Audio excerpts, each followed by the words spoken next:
This week at Interior.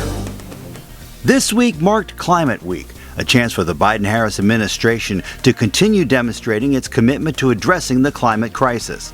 At Interior, we marked progress with multiple announcements to expand access to the outdoors, invest in climate resilience and restoration, and strengthen communities across our nation. For example, in the single largest investment ever from the Land and Water Conservation Fund's Outdoor Recreation Legacy Partnership Program, the National Park Service will invest more than $254 million into 54 projects in 24 states to redevelop or create new local parks that will help increase access to the outdoors, offer safer spaces, enhance the visitor experience, and improve accessibility. In Santa Fe, New Mexico, Bureau of Reclamation Commissioner Camille Kalimlin-Touton joined local, state, federal, and tribal leaders to sign 5 water conservation agreements funded by President Biden's Investing in America agenda that will advance water conservation across the West in the face of historic drought. Together, the agreements are expected to conserve hundreds of thousands of acre-feet of water. The announcement is part of the administration's all-of-government effort to strengthen the stability and sustainability of the Colorado River system to support the families, farmers, and ecosystems that rely on this vital basin. And Interior this week announced a $71 million investment to electrify homes in 13 tribal communities across Indian country. This funding from the Inflation Reduction Act, the largest ever investment in climate, is a critical step toward the goal of electrifying all homes in the United States with clean energy sources and advances the administration's work to reach a carbon pollution-free electricity sector by 2035. Interior also announced nearly $92 million in Investing in America funding for 19 projects to restore and protect aquatic ecosystems. It comes in part from the bipartisan infrastructure law and will be awarded to research and construct projects in California, Idaho, Nevada, New Mexico, Oregon, and Washington through the Bureau of Reclamation. These projects will help improve the health of fish, wildlife, and aquatic ecosystems.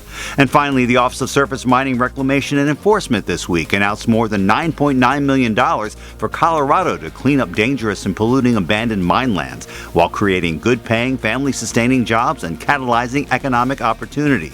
The bipartisan infrastructure law provides a total of $16 billion to address legacy pollution. Of that, the Bureau has $11.3 billion to devote to abandoned mine lands over 15 years.